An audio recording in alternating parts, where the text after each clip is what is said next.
Such on you. What was that? Do you just repeat that for us, Rob, as we start this next episode? I was saying like since I've come back from injury, I've not never missed one golf cut. I mean, that's pretty good. Oh, wow, that's some Cheers. precedent for this week's episode.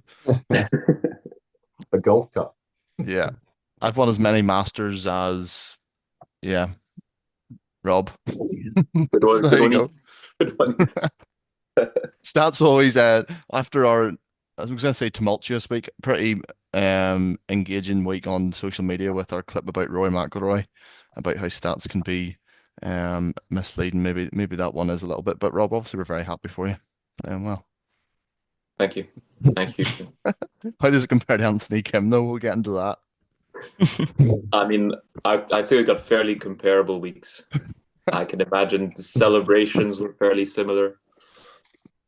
I don't have a daughter. That's probably the only difference. Off That the you top know of of. Yeah, my head. you know where to reach us if you need to get in contact with Rob. You can contact us here. So yeah, we're back for another episode. Last week and the last few weeks have been very um stats heavy, which I think we like in terms of not stats heavy, but I feel in terms of like golf technique and I think very yeah, um not tiresome subjects, but you know what I mean. It was be going into in detail about certain discussions, and this week we thought we'll do something a bit more, I'd say light-hearted. There might be a few emotional stories in here. We'll see. But the recent week on Live has obviously been huge, huge news in the golf world, and we'll get into how, yeah, Live has it seems like they're timing this very well because I was starting the podcast talking about them and now, a story like this to speak about. So yeah, we're on episode 19, going strong, and more content hopefully on the way as well. We're going to be playing golf, all four of us, at a certain course on Thursday. I'll not give it away just yet in case I do guess the golf course again on social media. But I'll be in Scotland. There's your hint. And so yeah, but going to this week, we're going to talk about the weekend's action, which is actually, of course, going to be quite central to this podcast. So, firstly, on the PGA Tour, um, Jordan, will I give us a wee recap? Yeah, it was the AT&T Pebble Beach Pro-Am, a signature event, by the way. So big cash, big money. It was won by Collin Morikawa in the end. I heard someone say that he was 10 shots back with 36 holes to go, or 8 shots back with 36 holes to go. So I thought that was pretty impressive, pretty good weekend. He won $3.6 million. Hmm. Right. Yeah, so that's not bad. First win in 870 something days as I was well, by gonna the way. say Yeah, he's he been finally away got for a enough long money to get out time. of bed. Was it that much? Jesus. Yeah, well, that's like what's that like? 3 years now. Nearly Did you two see his years. did you see his reasoning of what he thought had done it? That he put on 10 pounds of fat. Did you see that? What for playing bad? No, he just said, look, what he said, what's changed? How did you win? He said, well, I've been away, put 10 pounds of fat and went to the gym and now we're here. So it's quite a funny interview. So we all have a chance. Unreal. I know that's what they're saying. Everyone's got a chance. Yeah, Must be unreal post Christmas. That's as what's in, going on with you, Ethan. You're just going to the gym too much. Yeah. Yeah. so He was visibly chunkier though. If you look back a couple of years ago, he's a lot thicker set. So look, and he's also got a kid on the way, a bit of perspective maybe. So There's yeah, something about that with the kid on the way, or when your son's just been born. The amount of guys that win mhm. that week is ridiculous. Yep. There probably isn't a stat on that, but well, decade golf has been replying to us, so Strokes decade gained. golf will go. You'll know. you can let us know if you've got a stat for that. Yeah, It'd yeah. be great. Hit more drivers when you. It's perspective. You don't care if you lose a ball. You got a kid at home. You know what I mean? So That's it. Yeah, that's it. So That's Yeah, where we've been going wrong, guys. Just I'm trying to think. I'm trying to think. Was Morikawa's last win the Open? Was it last time he won? no, I Oh, don't think so. so he must did he win an event in between. When did he win the Open? Was it 2023? It was a long time ago. It feels more like 22, Mhm. 21. St. George's, wasn't it? Yeah. was St. George's? Was it post COVID? It must have been 2020. two then, because One 21 of them, was one of them was when he won a major in COVID because I remember him celebrating. There was no one there. yeah. What? No, well, it wasn't 2020, so it must have been 2021. 2021, I think. Because 2022 was St Andrews, wasn't So he's got Thank you. 2021 Open Championship, yeah. So no, Yeah, he's no, definitely won between since then. no, his last win was the WGC, wasn't it, in Mexico? Then he won a WGC, the last one. it? Did He won so he won the Open in 2021 and then won the Zozo Championship in 2023 and he won by 6 shots actually. Mm. But I think that's I don't think that's one of the flagship events. So for the standard this guy gets to, that's probably, even though it's a win and a win's a win, but yeah, it's probably pretty low quality for him. And then yeah, 2026 this year. But yeah, Rob, you're right. He won the WGC earlier on actually in 2021. So he won the WGC and then won the Open later. I mean, that year. he burst onto the scene, didn't he? He's won two majors early on in his career, and then obviously had his struggles, it seems. And then this week it definitely seemed like he's turned a corner. His game was brilliant. So It seems like there's a few guys that just burst onto the scene early and then just hit a little bit of a plateau. If you think like Victor Hovland's kind of going through that right now. exactly. Alberg's had a tough 12 months. Yeah. You just Yeah. can't keep that. You can't keep that level going in golf. You know, It's just hard. Yeah. But another thing, it's another guy who's switched to a TaylorMade Spider and is now holding everything from a blade putter. So I feel like he's not been playing with that for a while, no? I mean, he was using that weird TaylorMade neck blade for a while, and he was switching, and then he's kind of had that in the bag for the last few events. But I mean, it's I think there's four in the top 10 now with a Spider, so maybe even more than that. Yeah, I'm still waiting for it to kick in for me. Thursday's the day. Get yours, Jack, mate. Yeah. Thursday's the day. Yeah. Jordan said he was getting me a good deal on it, but I'm kind of starting to. He was punting out the starting to doubt shop. That's that now, why. Yeah, I did get you a good deal. One final thing: Scotty Scheffler shot 9 under to keep his top 10 streak going. Do we know how many top 10s in a row he has now on the PGA Tour? Oh, let's guess. I'm going to say 19. I'm going to say 17. It's 18. You're close. 18. Oh, that's Oh, still- really?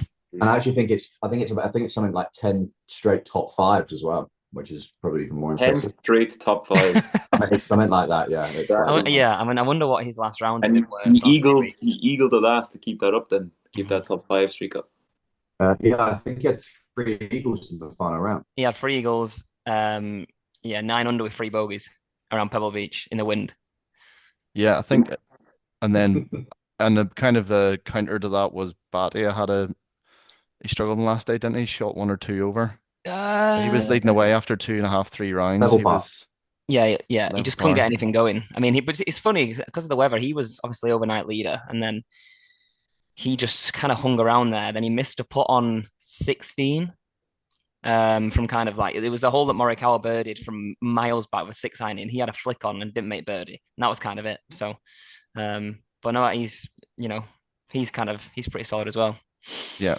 So, no, it's always a good event. It's I think definitely what was interesting that bucket if list course. you sorry, I'll cut you off, Ethan. But Scotty Scheffler in his interview, what's her name? She asked him how proud of you are the fact that you are keeping this top 10 streak going now, 18, and he said, to be honest, I really don't care about it at all.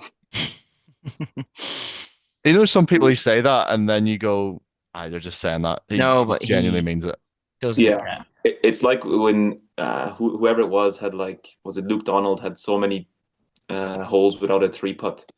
And then I saw an interview lately where he was like, he didn't really care at first. And then every green, he had like a 40-foot putt on for the next how many rounds until he had a 3-putt. All he could think was, oh my God, please don't. I need to keep this streak alive. There was so much pressure every time he had like a 30-footer downhill. Yeah. People are always talking about it. It's funny. I mean, Scheffler he's been a lot angry these last 2 weeks, and he's been kind of frustrated. And then when he was asked about it, he said, you know, this week my game was there, but I'm just not shooting the scores I expect. And I think on Sunday, obviously, it all came together. But he's been definitely visibly more angry over the last few weeks, which is I like that because, you know, the thing is with Scheffler, he's sometimes hard to watch because he genuinely doesn't look like he wants to be there. Whereas when he kind of starts getting a bit angry, you kind of think, well, you need a bit of that, So Yeah, It's it's one of his those body. like it's one of those in a grand scheme of things. Yeah, he's one of these guys who's very level-headed, puts things into perspective, mhm. but that doesn't mean that he doesn't get frustrated on certain Yeah, shots. I mean, he probably thinks at the end of the round, others, I mean, there's bigger fish to fry. It doesn't really yeah, matter that exactly. much, but it doesn't mean if you hit a bad shot or your expectations go way up for a certain shot and it doesn't come off that you don't get annoyed in that moment. I feel Mhm. like that's Yeah, very normal. He's just good at, he probably does get frustrated anyway, even when he's playing his best golf. He just knows that, oh, I'm playing so well that I can capitalize. It's not that big a deal in the moment, but I feel like yeah. it's quite a natural reaction. It's funny how like he never is like that, and it almost goes against him anytime he's got any little outburst. People are like, "Oh, Scott, I know, I he's know. getting a bit But antsy." I think he's got that in him, though. I've seen it in the past, and I think he's just been playing so good that You don't ever see it. it's Yeah, not been able to come out. But if you yeah, look at like, what was it? Yeah, it just shows how much he demands from himself and how much of a competitor he is, which is Mhm. great to see. Like it's not just I love Jesus and How much? Yeah, whatever happens happens. You yeah, know, he still is like waking up in the mornings like I want to beat the shit out of the golf course. yeah. He The thing, also he held 152 footer putts on Sunday. yeah, I'd be pretty happy if I did that over a Yeah, Yeah, week. not bad. Yeah. So yeah, but I think it's one of those things about like internal and external things. He probably externally he doesn't care about those stats or the record, the reputation, but internally he still gets frustrated if he doesn't pull off a shot that he thinks he can do. Mhm. Yeah. Um, so yeah, that's an episode And in itself probably. before we move on, honourable mention: Sepp Straka finishing. Was it birdie eagle to finish one off Yeah. playoff? He also birdied 14 on par 15, so technically he was 5 under for his last five, I think. Let's tell you what, he hung around. It was quite impressive because obviously it was a hard finish. I mean, Bridgman, we all saw what happened there. He made the best bogey of his career. Yeah. But he actually then, more importantly, he held Morikawa up on the fairway for a good 20 minutes. He was staring at that approach shot, which I think that's commendable to me. That's very impressive. Yeah, it's no, it's a good event. Definitely a bucket list course, and it's one of those because it's a public course. Technically, you could play it in your lifetime. Mhm. I think you just have to stay on the complex. Yeah, for about So 4 days. Yeah. yeah, but no, it was good. And then obviously the big story coming from Liv. What's this strokes game talking? Yeah, that's No. right. Big story coming from Liv is and I'll be honest, I didn't really know this was all going on. And then me and Jordan were watching the highlights on the TV, and he goes, "Do you not know what happened?" And I was like, "No." I know. I was like, "I know he wins, I think." And then I watched the highlights, and yeah, it was just unbelievable. The amount of fist pumps in there. Mhm. Well, It that's was why people electric. I think have fallen right. That's why they loved him back in the day because he's got some of the best fist pump game out there. So It's just what people want to see, just guys that care. There's too many, pedestrians, and it's like be in the moment, and it's okay. It might be great for your game, but it's terrible for TV. And at the end of the day, it's an entertainment sport. Like so, Yeah, so we got to provide entertainment, and Big AK definitely does that. yeah, it was obviously a huge accomplishment. I know Robbie kind of wound you up there about coming back from injury, but your your perspective from what he's done since I think was it 2012? If we go back to is it 2012 that he got the injury and yeah, then the Achilles ruptured Achilles his heel. Achilles Yeah, and then he's was been a busy boy since. he was paid out not to play on the PGA Tour, and obviously life just does what it Happened. does. You have a lot of money, a lot of free time, but it and it was already spiraling before that a bit. I just Yes, so there's been some stories that have come out now that he's won, and they're absolutely mental. By crazy. the way, they're It crazy. was you're He, probably seeing the same one. He was using at Augusta in between holes in oh a yeah, I saw that. He was going in alcohol as well in between holes and shots and everything. he wanted to end like he it wasn't after he like stopped playing. It was already while he was playing that he was yeah. just out like completely out of it. Mhm. And then obviously he did what he went got the injury, 12 years out, comes back, makes 0 points in 2025 on live, 0 points the whole year, so gets relegated. So it's like okay, fairy tale stories kind of over. Hmm. And then bounces back and gets his card through the live Q school. That is just is just already in itself like I saw the standard of players that played the Live Q school. I know quite a lot of guys that went and played. Standard is really high. Like to make it through that, it's a bit of a sprint every day. It's not Mhm. like over 4 rounds. You have to shoot a good round every day pretty much to stay in it. It's like there's like a cutoff for each day, and it just shows like the guy was locked in, and then obviously he got his card back, signed for the Aces, Dustin Johnson team, and I think I don't know how he did in Australia, but I think he did all right. Hmm. Don't Yeah, know what, Certainly better. I mean, it's Yeah. crazy to think. I mean, 2, 3 months ago, there was zero form. You know, when there's some players, and we always talk about trusting the process, and oh, they're not shooting good scores, but there's something there. You can just tell, and I don't feel like you even got that from him. It was more like he's just struggling. He's not played for years. Obviously, he's going back to even though we argue about if he lives at the top of the game, obviously you got world class players in that field.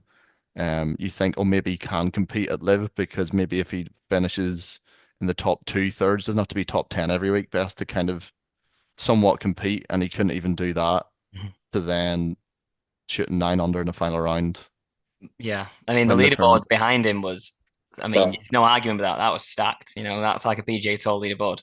Um, and like I say, the way he did it, but there's a lot of footage coming out about the off season, how hard he was working. So like, just shows, doesn't it, what a bit of kind of well, what practice can do, really, and a bit of desire. So Exactly. I think What type of videos were they? What was the insight? Was it just purely technical, or was he not doing? really, no. It was a lot of balls. I mean, if you look at a lot of the videos in the off season, there is lines and lines of not what you think of divots this time, and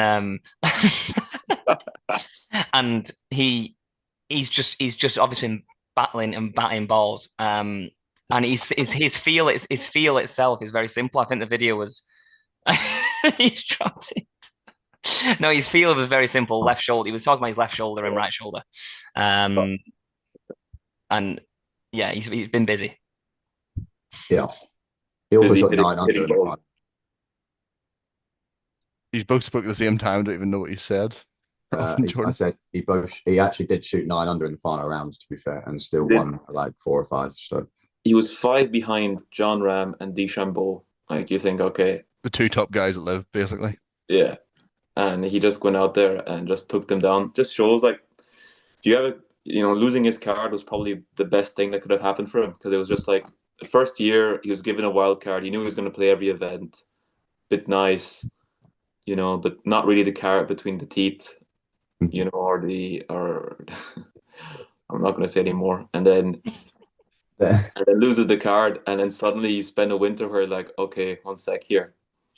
I'm gonna go, and you just can see like a champion's always gonna be. You see this in every sport. Like champions are just champions. That you can spend a year out, 12 years out. Lindsey Vonn was the same when she came back there. Started, 41 winning World Cup races. I think she's leading the standings at 41. Like obviously, then her body gave up, but this is what will lead on into going to the next stuff. But guys that are champions will just be champions, like because the mindset is just so. Once they get that bit between their teeth, same with we'll get into this later on, but Go for it if you Tiger, want to. Go for yeah, it. Go. You take the Tiger lead. or all these guys, like you can have massive setbacks, but the champions they will just come back.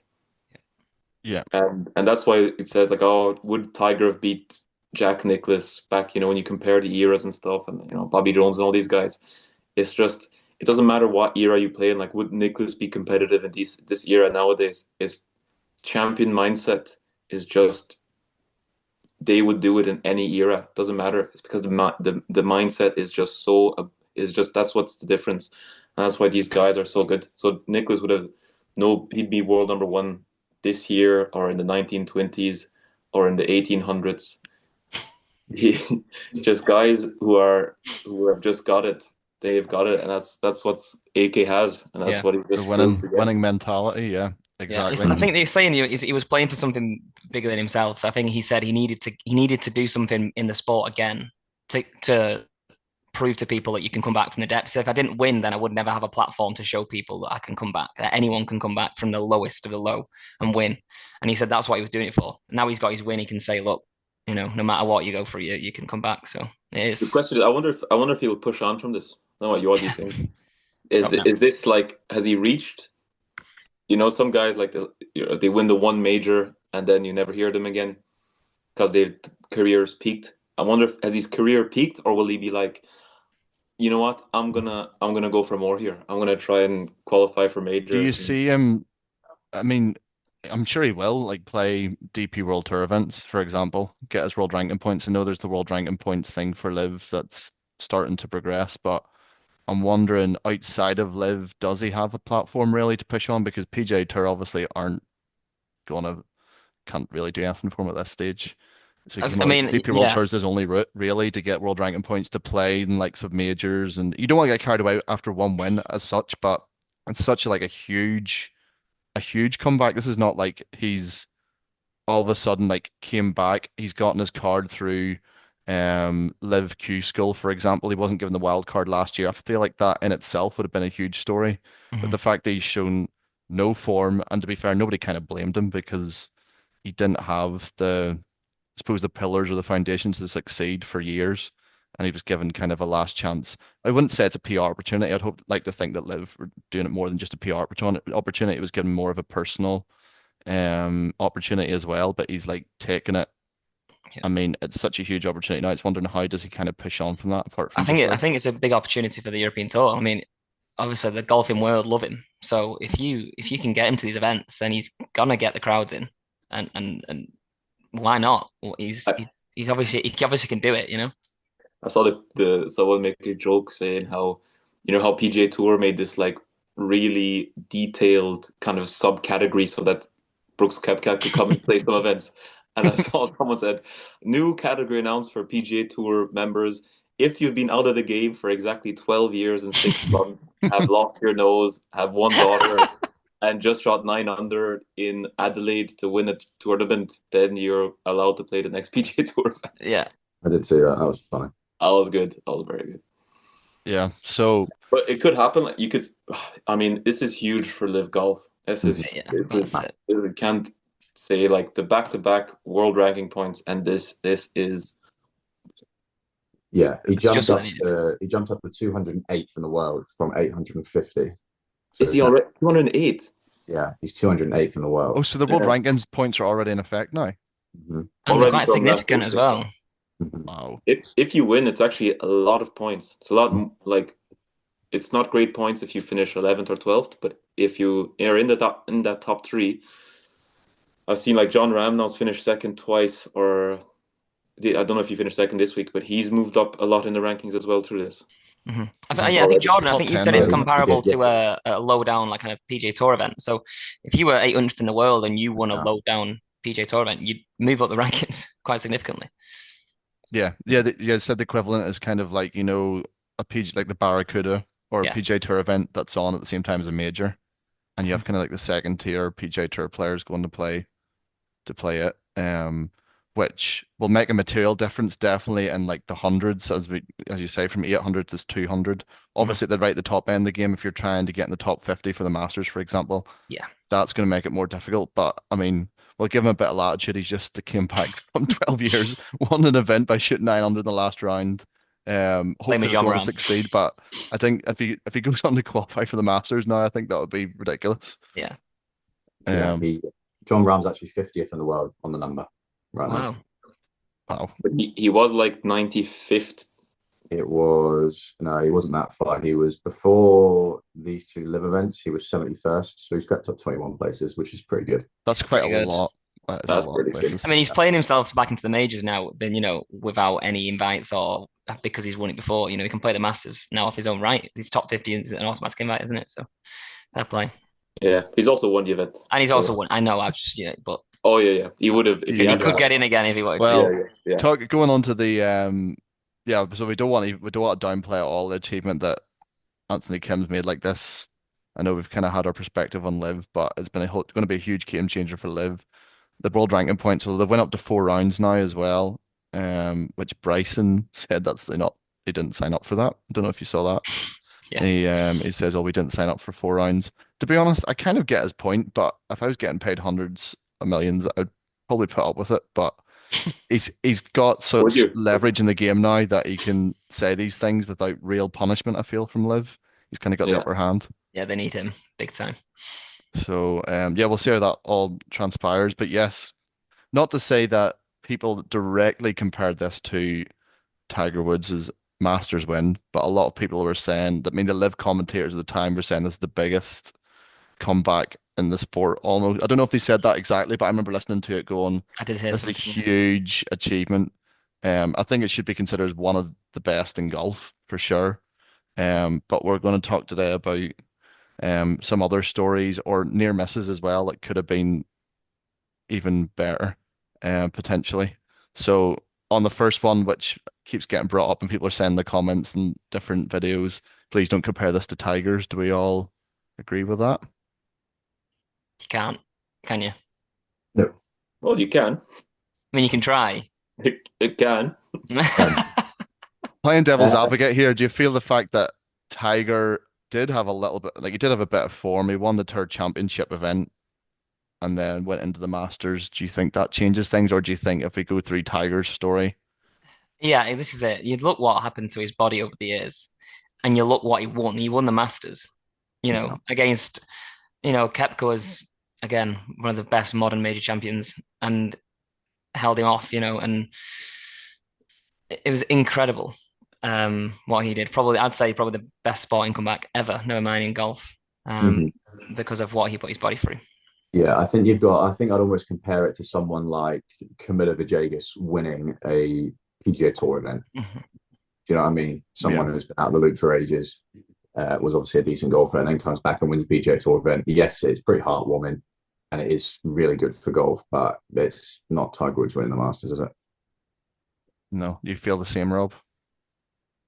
Yeah, yeah. I think they're close. I think they're closer than if you actually watch the last like six and the passion and emotion, and just if you looked at his face, like the state of it is you can you can see man's been through Oh yeah. some stuff. Oh yeah. It's close. I mean, Tigers is obviously. I mean, a major is a lot different than Adelaide, but it's close. I think it's pretty close. I would put them one and two at you know. And so we're going through all these stories. Well, we might change your mind, but all these stories we're going to talk about, you're at the moment you're saying one and two in golf. Yeah. Interesting. What if, well, no, I'll not use that example just yet. There's one in particular, like if a certain guy made a par on the last at Turnberry, it might be different. But yeah, no, I think yeah, we kind of agreed whether it's one and two, but I think well, yeah, we definitely agreed Tiger number one. I remember, I mean, I don't know if you how remember long where we how long were. was Tiger out before he won the Tour Championship before that season? He was out for what, 2 years, was it?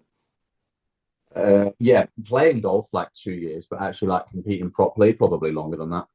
Yes, Yeah. he's 2015 picking and maybe. choosing tournaments, and I mean, even then, like he won the Masters, and then the next event was the Open, unless they did the PGA tour, the PGA next. Either way, the Open at Portrush. That was the first time he was back at Portrush, 2019, and he was top in three woods in the practice rounds because of his back and the conditions. He just couldn't swing a golf club. So I think a couple of months before that, he won the Masters. Is pretty incredible. And Um, then yeah, and then he kind of put the fire out by flipping his card, didn't he? And that kind of put the he wasn't going to win another after that, was he? Well, yeah. but who A knows? fair. I mean, if he, when he does things, he goes big. That's for Yeah, sure. yeah, He yeah, he doesn't go halfway. yeah. Yeah. This is all the mindset. Even Mindset. If I'm going to crash a car, it's car accidents, back surgeries, fusions. Forget about one. Let's have 14. That sounds pretty good. Yeah, I mean, it's incredible to think, yeah, even if it was just his age to win the Masters would have been huge, but considering the amount of injuries he had, his personal struggles, like life events, and I mean, there's always this Tiger Jack Nicklaus debate. I mean, I think it's fair to say, regardless, that and Rob and Jordan knows better than us, although we play in strongish amateur fields. The depth, the talent is insane. Like the challenge tour players that Rob play with, to then DP World Tour, to then those going from the DP World Tour, the PGA Tour, who might be scraping to get into majors still, to then beat all of them Yeah, is like it's incredible. I it's mean, unbelievable. if you put the average person through what his body's gone through, a good day would be being able to walk pain free, and he's out there winning the Masters. So, Yeah, look, I think that's number one. Well, I was going to Rob, I was going to start by because I just mentioned it there briefly. Well, and we'll go to comeback stories first. I've got some honorable mentions. So, Rob, I think you said you had a couple comeback stories that you thought Um, you didn't write them yeah, down clearly. I didn't write it I down. think, yeah, The guy, yeah. Jordan will know. Who's your man who got hit by the bus? Oh, someone look it up. he went, I ain't got any, but Jordan has one. No, there's I this. do have one actually, but Tiger Woods winning the US Open at Torrey Pines with a fractured leg and a torn ACL was pretty cool. I know it wasn't necessarily a comeback, but if you're winning with a torn ACL in a playoff, and in an 18-hole playoff, by the way, I think that's pretty cool. Is that the Rocco Yeah, The Rocco Rocco Mediate Mediate one. one. when he held that pot in the last and he was like, I knew he'd hold it. That Yeah. is a crazy story. Yeah. my boss. I mean, one I was going to mention, it's a standout story anyway, but he is Northern Irish, is Darren Clarke in 2006 when his wife had died from cancer like a few weeks before the Ryder Cup, and then went on to he had a 3-0 record in the Ryder Cup, and even though Europe won comfortably that week, I mean, regardless, and maybe we say it to ourselves, even if it's summer league matches, it's you just have to go out and win your point. It doesn't really matter what everybody else can do. You can go out and support, but you can't hit their shots for them.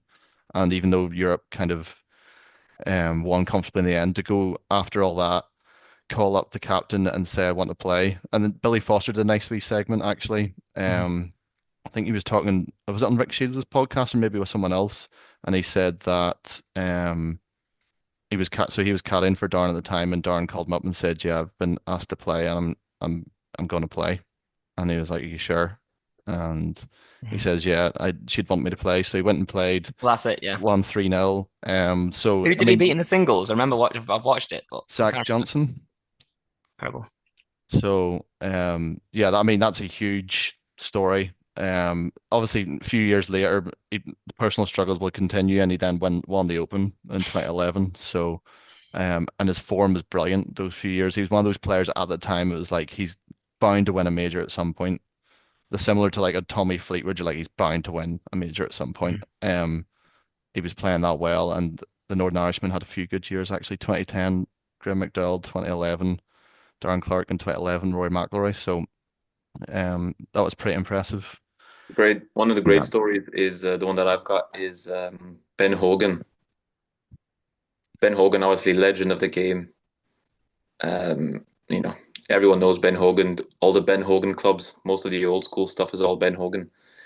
And he, in 1949, he got hit head on by a bus, nearly died, and doctors told him he would never walk again. And he won the US Open a year later. Don't tell me this is the guy you couldn't think of. Ben Hogan. Ben Hogan. It rings a bell. Yeah, I actually just Googled it there because I knew it was Ben Hogan, but I didn't know what happened. He says there was multiple fractures, a double fracture of pelvis, a broken collarbone, and then the doctor said, yeah, he wouldn't walk again. But 16 months later, he won the US Open in an 18-hole playoff. So, cheers. That's outrageous. Me and Kevin will Double have a bit of a fracture in the hangover on a pelvis. Sunday Imagine morning. trying to play golf. with no pelvis.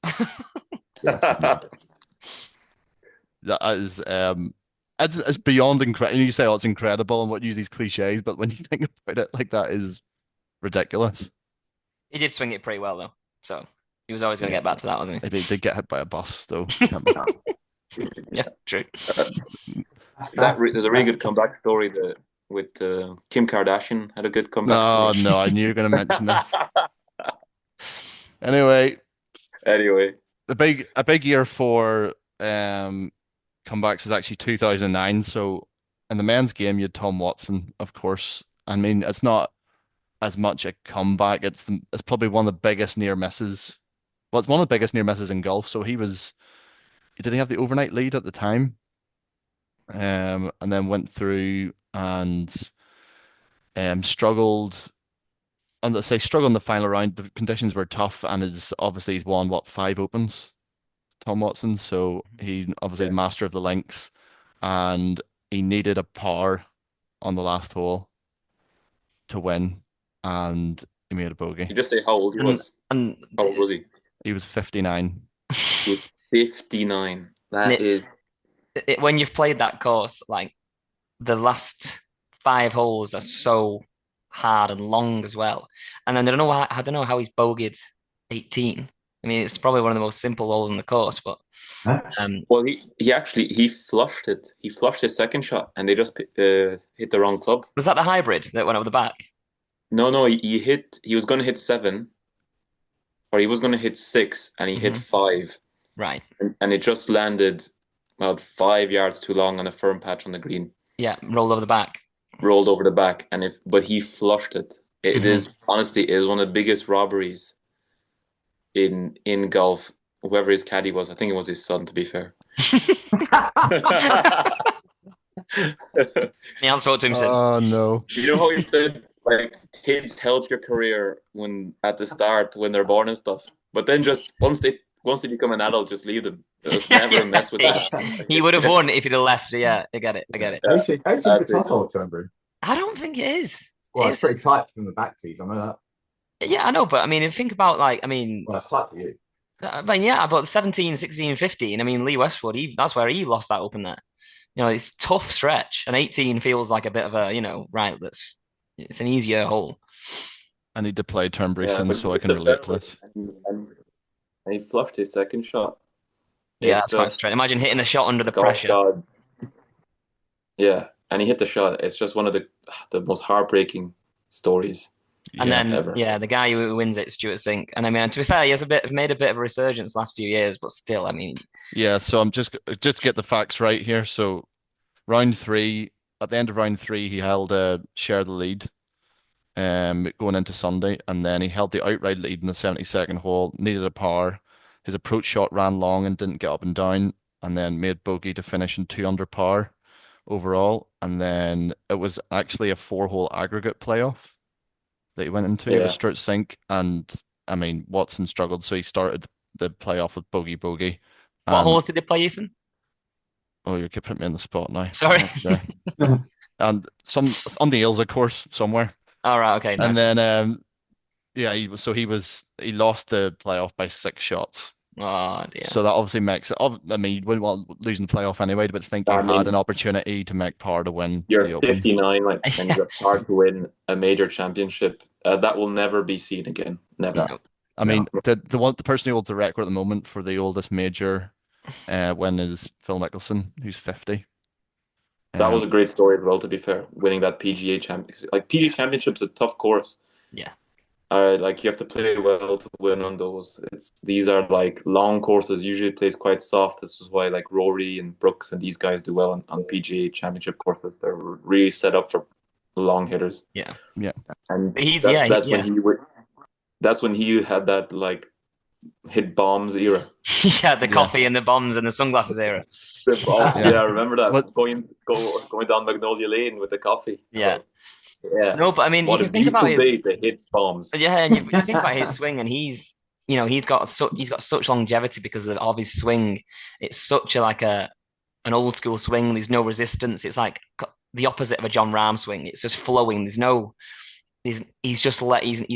have such a long career because there's so much flow in his swing, and he's quite a traditional player in terms of he likes to shape the ball a lot, and I feel like even if you're like a flusher but you flush it dead straight and you have one of those days where you're just off, feel like a lot of golfers maybe struggle to kind of recalibrate, whereas if you like shape the shot quite naturally, you just go, I'm just going to overcut it or overdraw, or just like you can play with your hands very well, and obviously he's known for having great hands and his short game, and it's pretty good. Obviously it means he struggles to match the club face up at impact with his driver sometimes, but yeah, Yeah, I mean, yeah, I remember at the time this was Just kind of coaching giving him advice. leverage into Yeah, good I'm sure. coaching I insights. hope he's listening to this. He's Yeah. giving coaching advice to Phil Mickelson here. Here, Phil, your club face. Yeah, I stop mean, shaping it so much. I feel like, but I mean, he did. He kind of got a bit of. I think he was basically dead last in accuracy for driving. Obviously now it doesn't really matter. Obviously, based on our stat last week, it doesn't really matter. But Yeah. this is a guy who's won a lot of majors, one from the Grand Slams. So it's in one way, it's like it's not surprising, but he didn't really have any form at the time. He was kind of the twilight of his career, and then went and beat Brooks. And Brooks actually finished that tournament with a double. I remember he hit his tee shot into the fairway bunker, left it in the bunker, and then he was right there in the last day. So Do you reckon there's a um, chance that Phil will get the career Grand Slam and win the US Open or not? you don't want to say no, but I mean, based on the stories you just talked about, anything's I was possible. going to say. No, he's He's on YouTube now. YouTube's Yeah, got him. YouTube golf. One of the other ones actually in 2009 in the women's game is Catriona Matthew, Scottish Sterling. golfer. Went to Stirling University, and shout out. Lead green, Catriona.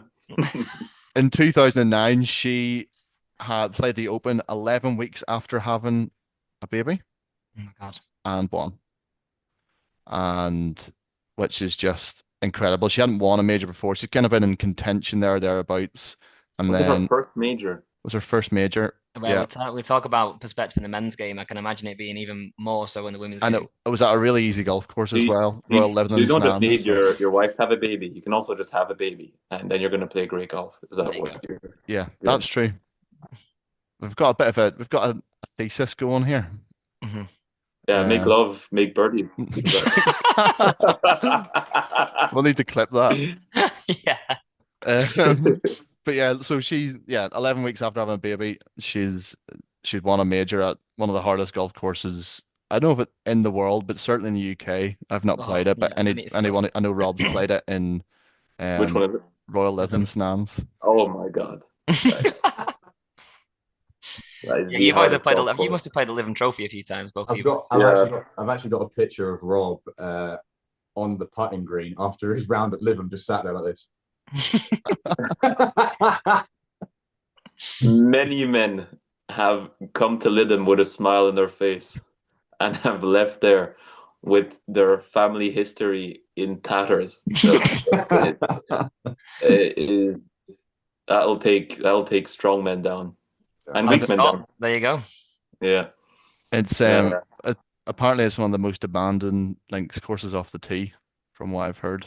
I don't know if that's the only thing it's long. It's long as well, is it? Yeah. When we played the Lytham Trophy, they actually made it longer for the trophy than they did for the Open. Hang on, mate. It doesn't help when you've got a par 3 that's 220. Oh, say that again. Repeat okay. it. James would struggle a lot around Lytham. It was like you were trying to elongate your words there to reflect the length of the course. It started cutting out. But I think what you said, Jordan, was that when you played Lytham Trophy, the yardage was longer than the Open yardage. It's just so tough that you can't make it that tough for the Open.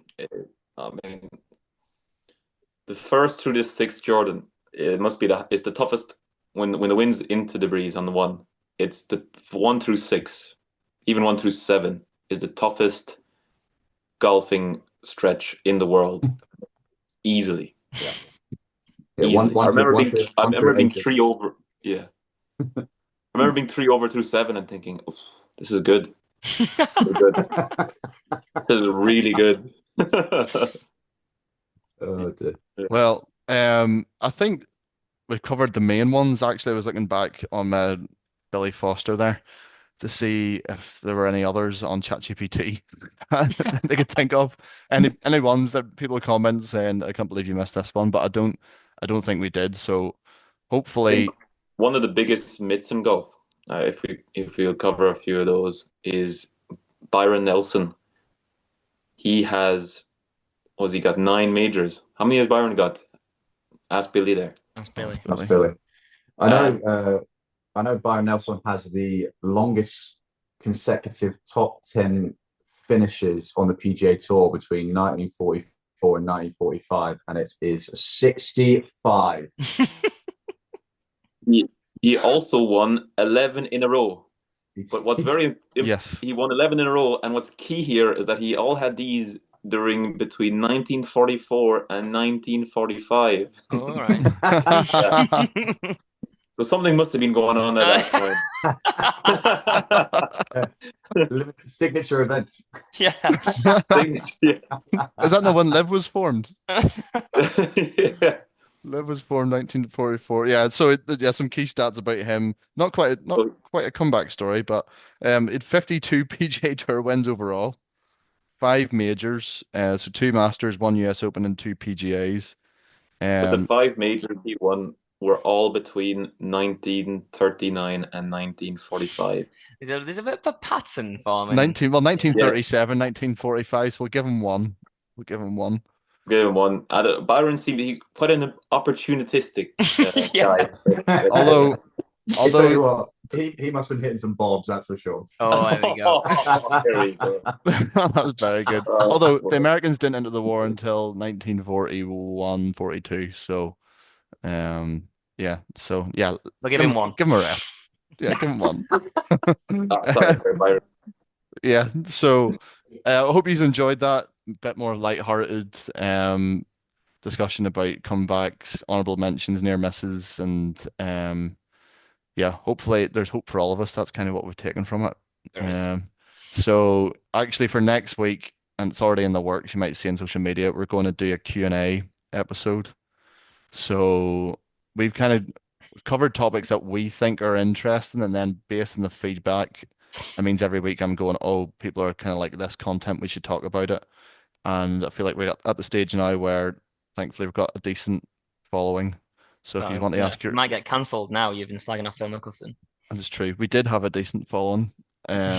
So if you've got any questions about technique, mental game, course management, I'll pick that stats, then I know the guys who can answer them. And they're not here. But yeah, no, seriously, you got 2 tour pros here, 2 plus handicap golfers most of the time. So if you've got any questions at all, I've already gotten quite a few good ones. Like one guy's asked about chip and yips, so which is it could be a podcast in itself about mental game versus techniques, all that kind of stuff. If there's anything you can think of, comment on one of the social media platforms. I am on it like a hawk, so I will see it, and we'll address them next week. So. But yeah, apart from that, thanks for listening. Please follow us on TikTok, Instagram, and YouTube Shorts as well. Actually, we're doing quite well. So yeah, apart from that, see you in the next one. Cheers, guys. See ya.